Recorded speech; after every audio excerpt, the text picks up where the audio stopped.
humility and curiosity key.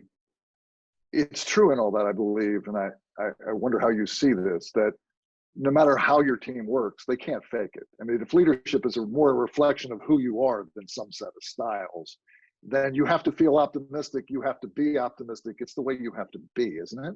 Yeah, it is. But I think great leaders, and I've learned this over time, also keep a pretty open circle of truth tellers around them.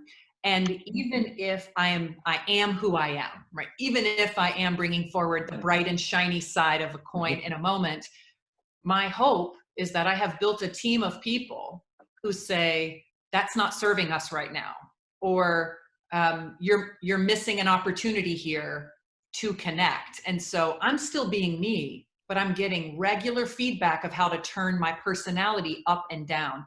There's a difference between being someone you're not and having the command of your style that allows you to turn things up and down out of respect for what the moment and the team and the people need.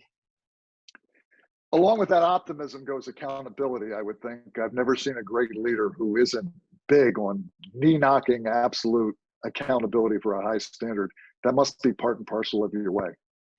It is. And I do think for those that lean toward optimism, sometimes that can be a bit difficult, if not well practiced, of how can I authentically, if I'm more positive or optimistic, hold others accountable, especially if it's been ingrained in me with old school leadership that accountability means military, right? It means I am going to come down on you hard and fast for everything that you are supposed to do.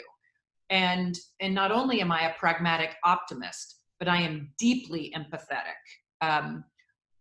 Probably to a fault in the earlier days of my leadership, because an over exercising of empathy leads to a reduction of accountability, right?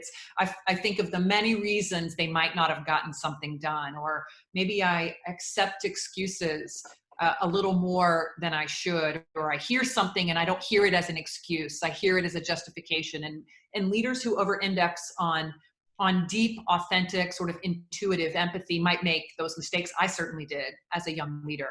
So for me, I reframe what failure of leadership is. I have learned to tell myself and others, I am failing you if I don't challenge you on doing what you've said.